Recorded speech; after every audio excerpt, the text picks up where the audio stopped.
The National Working Committee of the People's Democratic Party says its candidate in the September 21, 2024 Edo State governorship election, Asue Ighodalo, remains validly in the race, contrary to alleged erroneous interpretation of a federal high court ruling.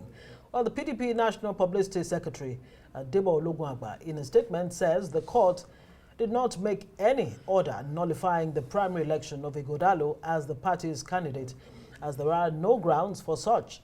Well, the PDP affirmed that the Congresses and governorship primary that produced Ighodalo were duly and legally conducted in strict compliance with the provisions of the Constitution and Electoral Act. It said no eligible delegate was excluded from the primary election and that the case is even of no moment as the plaintiffs lack the locus to question the exercise. Well, Senior Advocate of Nigeria, Oba Maduabuchi, joins us now to make light of all of these conversations. We have a lot in the basket, and let's start off with the Rivers matter. And, our editors couched that as a reprieve for 24 members of the Rivers State House of Assembly. Legally speaking, is that some kind of reprieve? Well, that's a temporary reprieve. But like I always say, it's like somebody dies and is certified dead by the general hospital. And you say, no, it is the specialist hospital that should have certified him dead. To me, the important thing is that the man is dead. Just like today, those people are former members of Rivers State House of Assembly by the pronouncement of the Constitution. Not anybody, not a court. The Constitution said so. And when the Constitution speaks, everybody, including the Supreme Court, listens.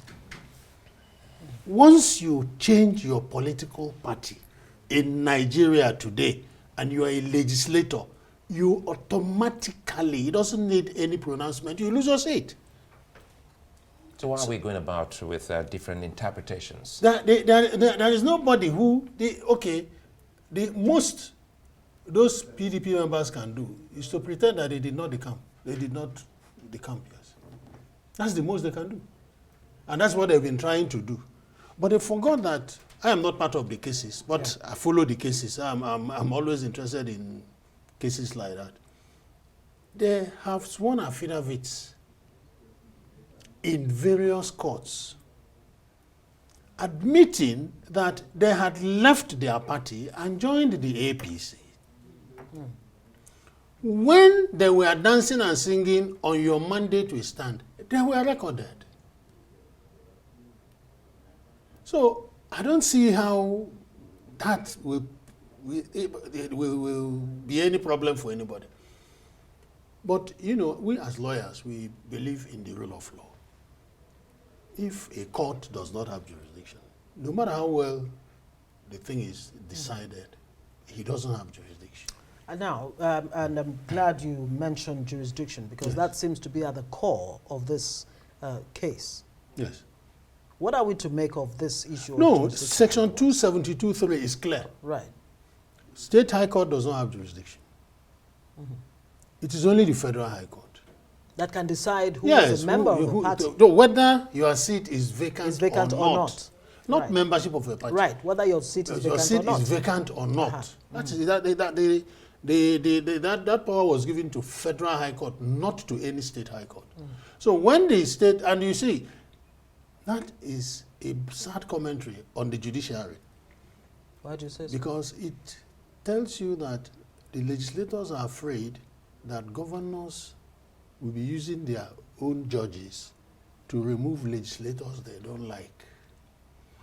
So that is why they now moved it to Federal High Court, so that a governor, your influence will not be too much. You still have influence. You must have a Federal High Court in your own state. But at least there's a chief judge you can report to. In his state, if the judge makes any order, the chief judge can be sent on vacation to Caribbeans, and they will look the other way, and you do what you want. So it is wrong. It is a sad commentary. So on what the does it judiciary. mean for this 25, 24. well, 25, Amewule and 24? 24 I guess it's others, yeah, 25. there are 25. Yeah, 25. I mean, what exactly does it mean for them? Do they go back to being, having their seats? No, Or what is the, what exactly is the implication of this? What stopped them from from carrying out their legislative duties has been removed. Right. That is the judgment of Wale. Has been removed. So what that means now Is is that that they they can carry out legislative duties. Yes, they can. They can. They can until because of the country we live in. They can. They go back to the assembly and begin to. Then at the end of it all, they will still say, you had decamped, you are not legislators, you had no power to do anything you have done. And it's very easy for us to know where they are going. Where exactly? Where do you think they're going? Impeaching Simi Fubara, of course. In fact, like I was telling somebody, I'm even surprised that by now they hadn't started the process. The process, yes. Because how soon were you to look like you giving your legal advice for free, but again, how soon should this be appealed? No, I'm sure that the judgment was given today. Yes. If they haven't filed the appeal, it will be filed by 9 o'clock tomorrow. They have very eminent lawyers handling the matters. And even though the Court of Appeal, in my opinion, is right, because when the law is clear, it doesn't need interpretation. Anybody can read it and say, this is what the Constitution said. So it doesn't need interpretation. Now, speaking of clarity and the law, let's bring in Edo State and see. Absolutely. Because now you saw the PDP members there, categorically berating the judge and speaking of that particular judgment. They say they weren't surprised because there seemed to be they seem to be the style of some personalities in the judiciary. Well, as a lawyer, I will say this straight, that somebody stole yesterday does not mean that he stole today. Justice Ekwa has given fantastic judgments. He has, excuse me, he has equally given judgments that have been controversial. And that is what happens when you are always dealing with cases that evoke public interest. People will, because it's all emotion.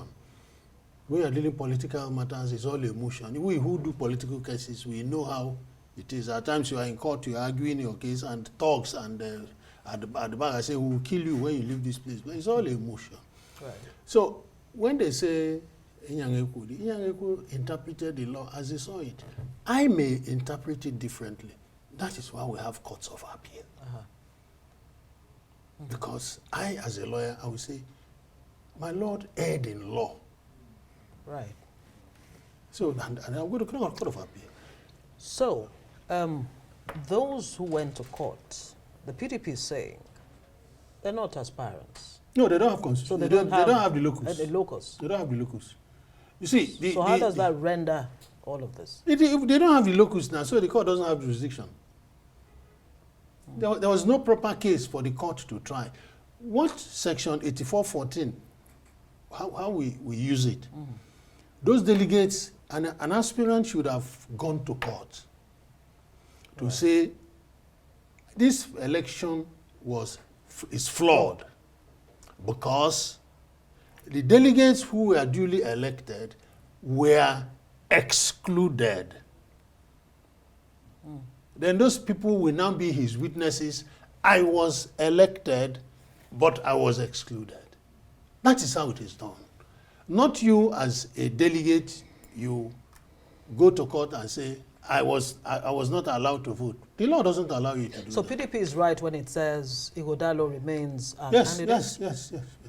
In my opinion, yes. How is it that legal minds, they don't see this clearly? Because as you've just said it, it's so clear that, look, you don't become a medicine interloper in a case where you have no business, but you still go ahead. I will tell you again, that's why we have courts of appeal. Court of appeal can make a mistake. Then you go to the Supreme Court. So a lawyer can make a mistake. A judge will give judgment against him. He calls 3 or 4 other lawyers and they put it together and say, no, but this judge is wrong here. So they use that aperture and go to the, the next stage, and maybe the thing will turn around again.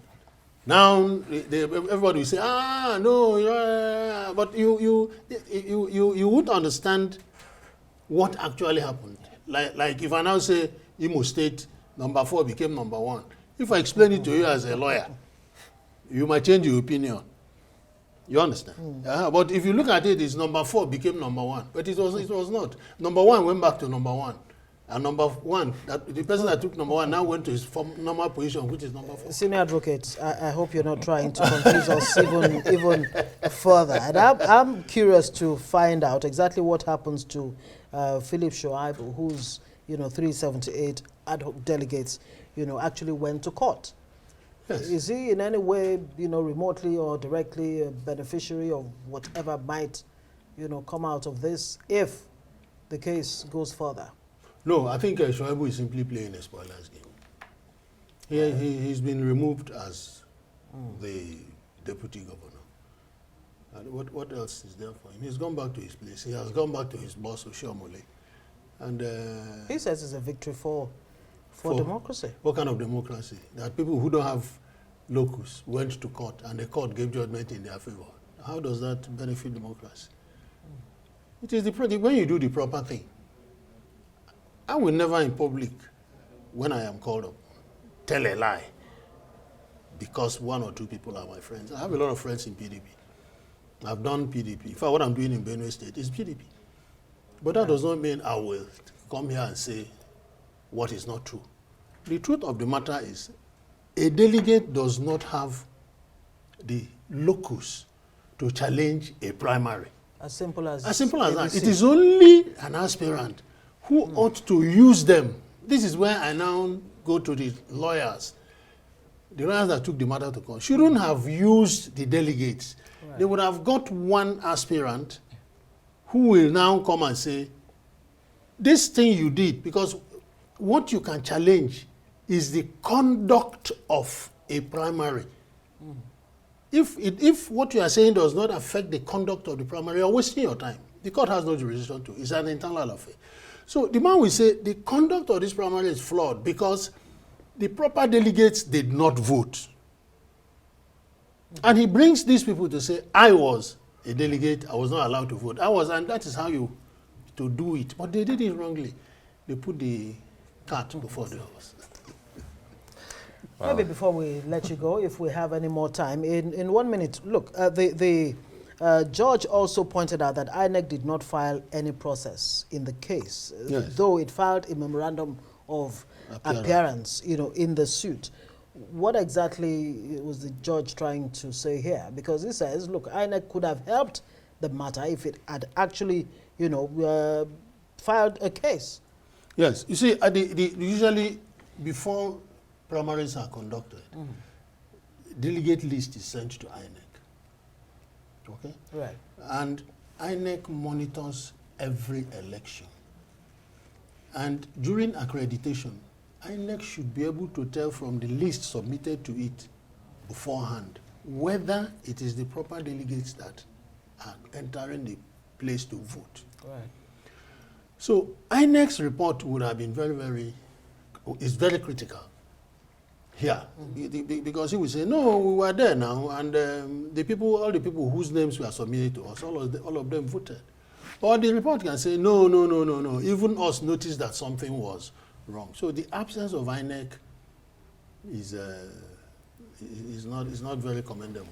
We have to say thank you very much, Senior Advocate of Nigeria, Oba Maduabuchi, for joining us and helping us understand this unfolding legal issue.